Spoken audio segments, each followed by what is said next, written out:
I was thinking pretty much about my family for this, and I come from a very physically small family. So I'm an only child. My father's an only child. My mother has one brother. He had no kids. There you go. That's the nuclear family. I don't have any grandparents anymore. But growing up, there weren't piles of first cousins like so many of my friends had. I had no siblings to play with. But what I did end up with is an amazing assortment of family that my parents chose. So, like, I don't know what you all did for Thanksgiving. I didn't get to go home to the Midwest. I instead stayed here and had, I guess, technically a Friendsgiving, but it really, to me, was a family dinner because I was with a number of couples that I have as part of my chosen family. My parents went from northern Wisconsin, where they have unwisely chosen to retire, but our connection to it will become apparent in a moment.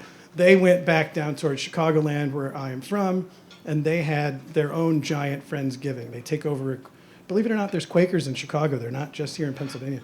And they take over a Quaker meeting house, and all these couples come, and kids and grandkids, and it's gotten to be this big to-do. That room had the majority of these people that I think of as my extended family. They're also known as the Up North Gang. It's no motorcycles are involved. There's no jackets. There's not a logo. There's no blood oath, at least that I'm aware of. But what happened? My father collected all these friends when he was working in a school system. So in the 70s, we used to have school systems that provided services beyond just teachers. Like, not just we had librarians, we had nurses, and we even had school social workers and psychologists. I know this seems difficult to remember, but we can harken back and think about this. And so my dad became friends with all of these school social workers from all over the Chicago area. And something that, my dad's a weird dude, but he's got a lot of very good skills, making friends and then convincing them to try new things.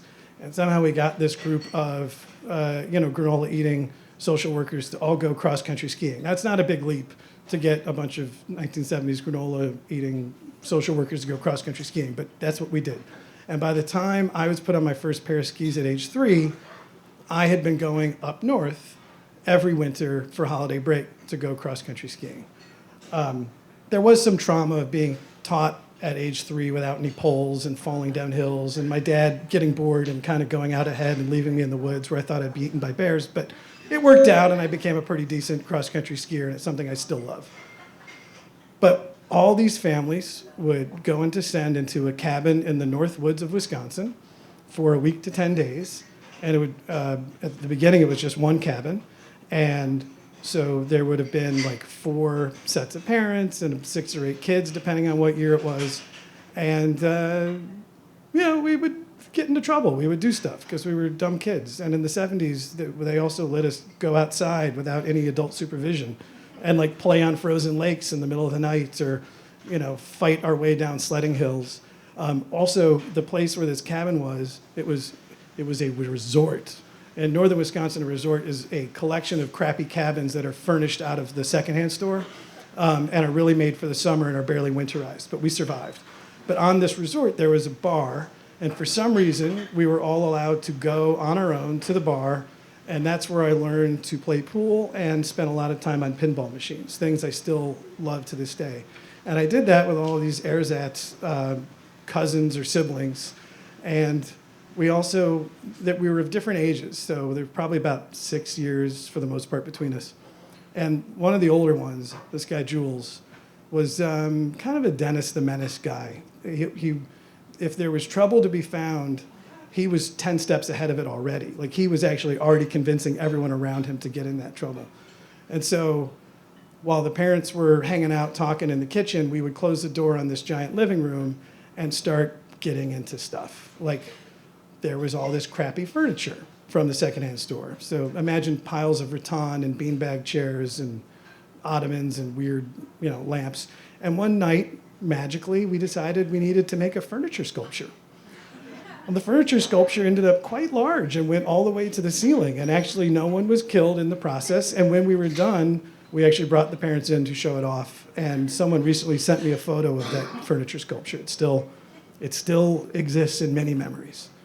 And then another idea that Jules had, the cabin, I think from all the summer guests, we used to read magazines, and there were a lot of them. And for some reason, someone must have liked fashion magazines, because there were these big, heavy Vogue and Elle, and mixed in with all of the like outdoorsman fishing magazines that you would expect in northern Wisconsin. Jules decided we should have a magazine fight. I think this was a year where there were more kids. And we split behind different sofas, and we started chucking magazines at each other. Now, I never really liked fashion, and thinking about this, I'm starting to know why. If you've ever been hit in the head by the spine of a September issue of Vogue, you will have a severe distrust of all things high fashion. And that stuck with me. But no one bled, no one died, we survived, many stories happened, and we all grew up, and actually now that my parents have retired to their beloved North Woods of Wisconsin, a lot of us will still go back there in the winter and cross-country ski as grown-ups. So it's this lovely way, it's this lovely place and touchstone, and it's, you know, when I travel, I was in Germany where one of these families moved to Bavaria, and I visited them this summer. In the spring, I went to a conference in the Northwest. I visited the ones that are in Seattle. Like, we still, during the pandemic, we got together once a month on Zoom, and that's still continuing. So my whole point is, I know we talk about the family we're born with, then we all clearly talk about our Friendsgiving with the family that we choose. But this Thanksgiving, thinking about this story tonight, I'm really, really grateful for the family that my family chose. They've been rocks for me my whole life. So thank you. I hope you guys enjoy the slam tonight.